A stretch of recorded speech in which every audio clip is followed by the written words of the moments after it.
या कुक्षि विवरे कृत्वा स्वयं रक्षति सर्वतः नमामि जननीं देवीं परां प्रकृतिरूपिणीं कृच्छ्रेण महता देव्या धारितोऽहं यदोदरे तत्प्रसादात् जगदृष्टं मातुर्नित्यं नमोऽस्तु ते पृथिव्या यानि तीर्थानि सागरादीनि सर्वतः वसन्ति यत्र तां नौमि मातरं भूतिहेतवे మాతృదేవో భవ పితృదేవో భవ.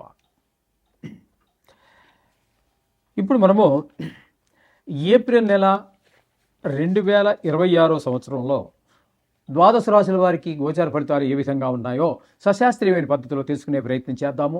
ఇందులో నా కల్పనలు కానీ అబోధ కల్పనలు కానీ ఏమీ ఉండవండి. శాస్త్రం ఎంతవరకు చెప్పిందో అంతవరకు చెప్పడం జరుగుతుంది. ఇంకో ముఖ్యమైన విషయం ఏమిటంటే ఇది గోచార ఫలితాలు మాత్రమే. దీని మీద మీ జాతకాన్ని ఎవరి జాతకాన్ని కూడా గోచారం నిర్దేశించజాలదు. కొంతవరకు ఇండికేట్ చేస్తుంది, తెలియజేస్తుంది అంతవరకే. అది ఎంతవరకు అంటే 10 నుంచి 15% మాత్రమే. అది నిష్ణాతులైన వారు చెబితే.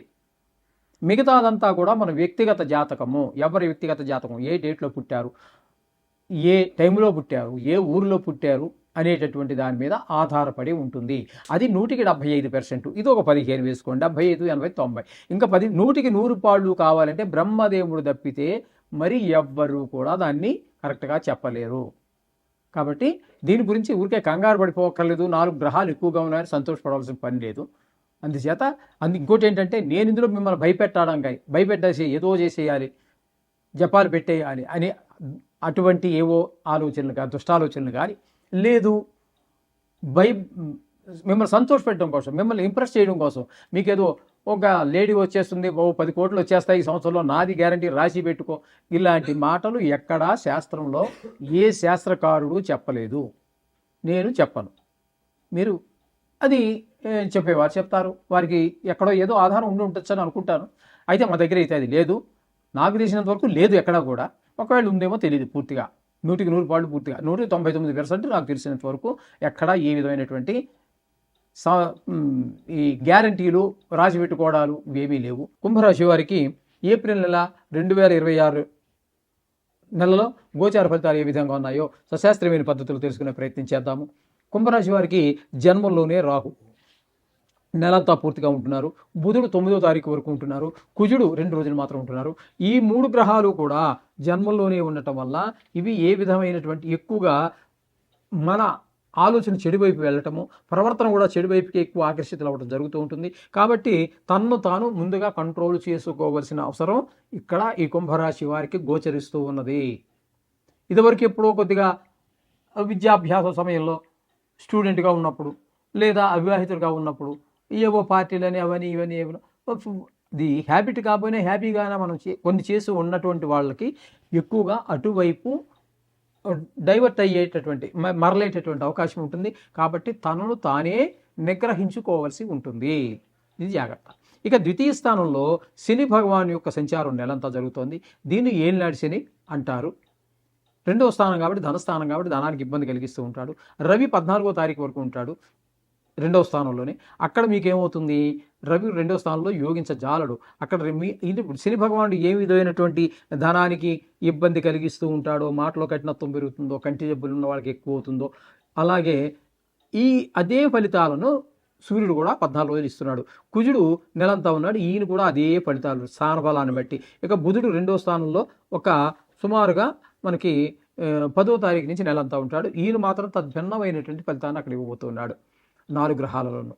ఈ విధమైంది. అక్కడ రవిని తీసుకున్నట్టయితే రవి 14 వరకు మనకి ఇక్కడ ద్వితీయంలో ఉన్నాడు కదా.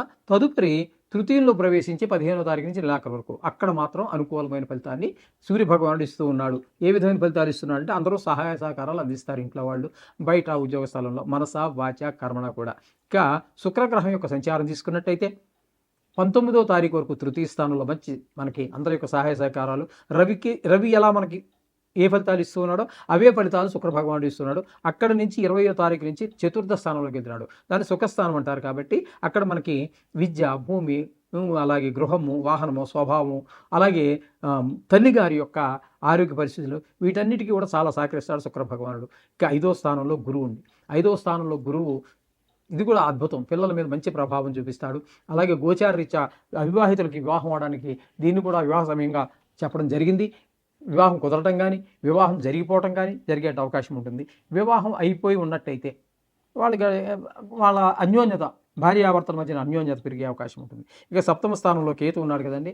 ఈయన భార్యాభర్తల మధ్యన, జాయింట్ వ్యాపారస్తుల మధ్యన ఏదో ఒక రకమైనటువంటి కలతలు, అలజడి లేపుతూ ఉంటాడు. తద్వారా కొంచెం చికాకులు వ్యవహారం అంతా మనకి కలిగిస్తూ ఉంటాడు. ఈ విధమైన ఫలితాలన్నీ వీళ్ళకి కనబడుతున్నాయి. మొత్తంగా మనం చెప్పుకోవాలి అన్నట్టయితే కుంభరాశి వారికి ద్వితీయ స్థానంలో ఉన్నటువంటి కొద్ది రోజులు, 20 రోజుల పాటు సుమారుగా అనుకుందాం, బుధుడు అనుకూలంగా ఉన్నాడు. రవి ఒక 15 రోజుల పాటు అనుకూలంగా ఉన్నాడు. శుక్రుడు పూర్తి అనుకూలంగా ఉన్నాడు. గురువు అనుకూలంగా ఉన్నాడు. గురుడు శుక్రుడు పూర్తి అనుకూలత మనకి ఇక్కడ గోచరిస్తూ ఉన్నది. కాబట్టి వీళ్ళు పర్వాలేదు అన్నట్టుగా మనం చెప్పుకోవచ్చు. ఏదేమైనప్పటికీ కూడా మనం నవగ్రహాలు చేసినట్టయితే అనుకూలంగా ఉన్నాం, మరింత అనుకూలంగా, ప్రతికూలంగా ఉన్నవి కూడా కొంత మనకి ఆ సాంద్రత, తీవ్రత తగ్గి మనకు అనుకూలంగా మారే అవకాశం ఉంటుంది. కాబట్టి ప్రతి నిత్యము కూడా ఆ నవగ్రహ మంత్రాలు లేదా కన్సర్న్ ఏది ఇదినా పర్వాలేదు, దానికి సంబంధించినటువంటి ఏవి చదువుకున్నప్పటికీ కూడా మీకు సర్వశుభాలు అవుతాయి. శుభం భూయాత్.